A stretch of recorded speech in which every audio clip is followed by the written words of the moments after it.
Welcome to P. Agarwal Editorials. Today our first topic is technology and challenge of equitable education in India. तो 1990s और early 2000s के दौरान जो है mass scale education activities बढ़ी, school enrolment बढ़ा, infrastructure अच्छा हुआ, पर लेकिन लर्निंग आउटकम्स अभी भी पुअर थे ASCR रिपोर्ट के अनुसार। तो डिजिटल टेक्नोलॉजी जो है वो इमर्जिंग थी तब, और एजुकेशन जो थी पर उनको लेकर अभी लिमिटेड थी कोविड-19 के टाइम तक। स्मार्टफोन यूसेज अगर हम देखें तो ये कुछ डाटा दे रखा है कि कैसे पहले 90% रूरल हाउस होल्ड्स के पास मोबाइल फ़ोन्स तो थे 2018 तक, पर सिर्फ 36% के पास स्मार्टफोन्स थे। फिर 2022 में 74% हो गए, फिर 2024 में 84% हो गए।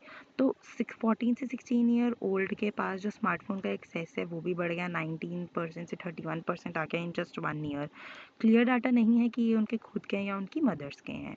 Digital learning during and after the pandemic, तो पैंडमिक के दौरान स्मार्टफोन्स का यूज़ बढ़ा, टेक्स्ट, वर्कशीट्स, वीडियोस इन सबको शेयर करने के लिए या वर्चुअल सेशंस कंडक्ट करने के लिए, और उसके बाद ये चीज़ें सस्टेन रही और धीरे धीरे लोगों का इंटरेस्ट AI ड्रिवन लर्निंग की तरफ बढ़ा। Need for digital education for mothers, तो हमें मदर्स को भी उतना ही डिजिटल एजुकेशन के लिए उनको भी ट्रेनिंग देना उतनी ही इम्पॉर्टेंट है।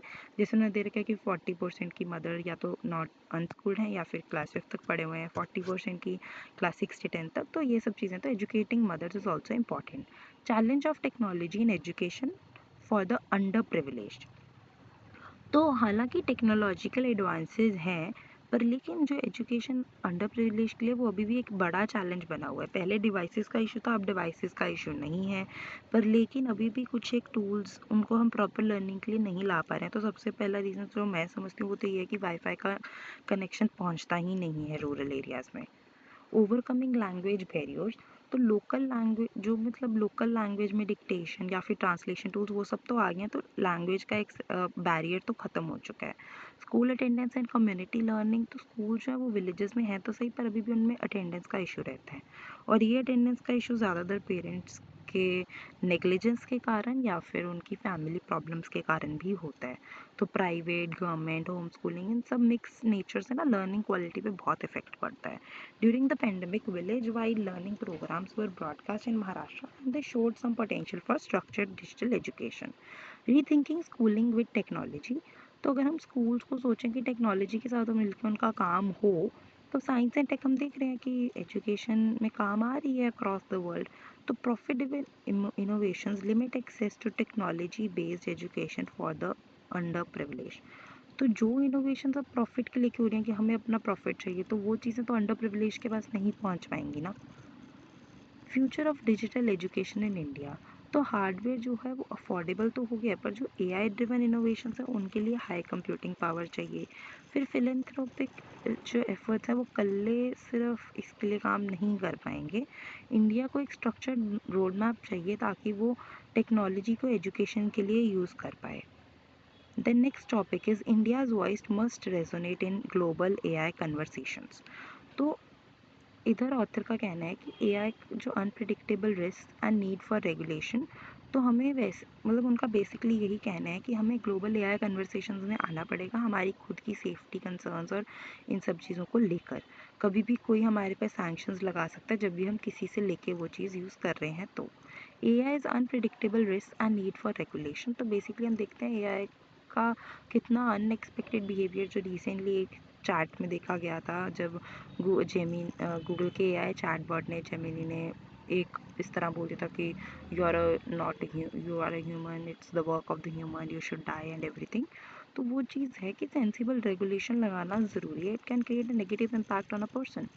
Then global nature of AI requires collective action, तो AI जो है वो नेशनल बॉर्डर्स, इंडस्ट्रीज, इकोनॉमी सबको इफेक्ट करती है। तो एक इंटरनेशनल अप्रोच ज़रूरी है to address ethical and safety concerns. India's absence in global AI safety discussion, तो international network of AI safety institute जो डेवलप हुआ, इंडिया ने उसे अभी तक ज्वाइन नहीं करा है। इंडिया की पार्टिसिपेशन इसमें क्रूशियल है ताकि हम सेफ्टी इंश्योर कर पाएँ।